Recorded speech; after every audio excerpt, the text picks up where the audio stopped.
Hello drone video fans, my name is Bill, and in this 6-minute video we're going to do a little beachcombing along Lake Erie's shore with the Autel Evo. I shot this in 4K, but we're just putting it up. You see me sitting there on a log, and these stairs that you see coming down from the top to the bottom, there's over 100 steps. Wasn't bad coming down, but I can tell you that it was a chore going back up all those steps. We're just going to kind of fly sideways here. You see a gal there resting her feet in the water and reading a book there. We're flying to the left here sideways with the Evo. And we're flying in an easterly fashion.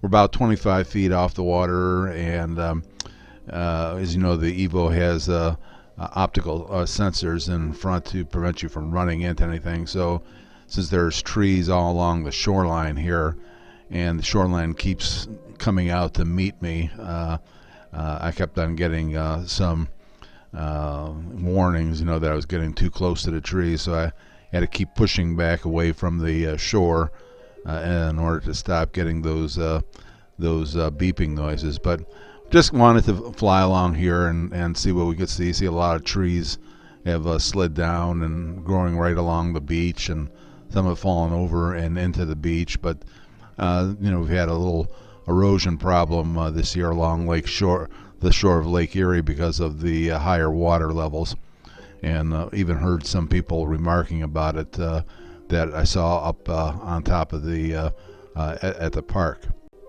And what I was hoping to see is maybe either some people along the shore, or some interesting scenery, or some animals or whatever. So, but we're just sort of cruising along here, and we finally did come across a family, or a couple of families that were sharing some time on the shore.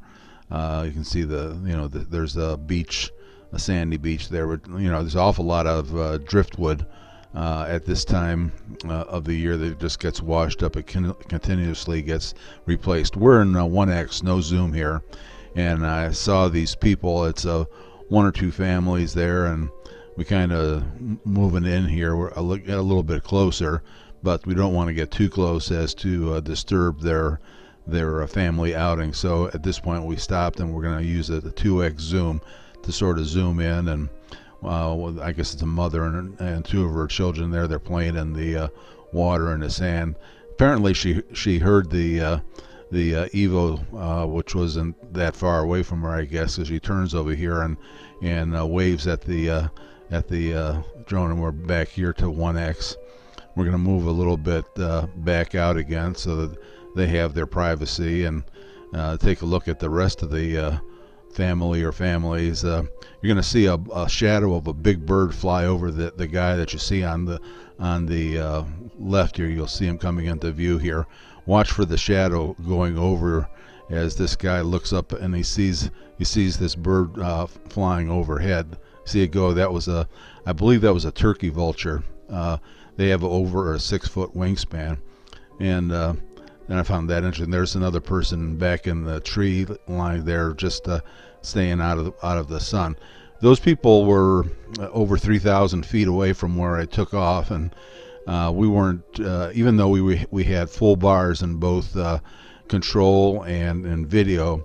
I didn't feel like pushing it out to a mile or anything like that, so we just went a little ways, and probably a total of 4,000 feet or something like that, and got some video here. We're going to stop and zoom in here in a little bit and get a little closer view. I came upon a spot where I thought I saw some more people or something interesting on the shore, and I had to stop and zoom in on it to make sure I was seeing, or kind of check out on what I was seeing as I was flying. See the cliffs there. These cliffs aren't high enough for the bank swallows to nest in, but there are some along this area. And this area here, it looked like there was something there on the shore that I wanted to see, so I moved in a little bit closer. I thought it might be a person, but it turned out it was just more driftwood, and now we're at 3x over here. I wanted to see if I could see it in my cell phone, and we're just gonna pan a little bit left and right here to see if I can make anything out. And a person that was looking to do some woodworking with driftwood could come down to the shore here and find just about any kind of driftwood that they would like. So once we pan there, we're going to back out of the 3x zone, which still holds up pretty good. That's 2x, and then we're going to go to 1x here as we head on back towards where we took off. And actually, okay, we're at 1x here, and we're going to start heading back, and we do a little jump cut here to cut out some of the video. On the way back, we're going maybe 15-20 miles an hour on the way back over the lake. As you can see here, it's pretty calm. There's a south wind, and whenever there's a south wind, the lake is usually fairly calm. And we're going to stop here and turn out towards and face the lake. And if you look way out on the lake there, you'll see a sailboat sail sitting up in the distance. Anyways, that's our little beachcombing adventure here with the Autel Evo. Hope you enjoyed this little video. Leave a comment if you're so inclined. We try to get up a video once a week. Stop back again, and look forward to seeing you in the next video.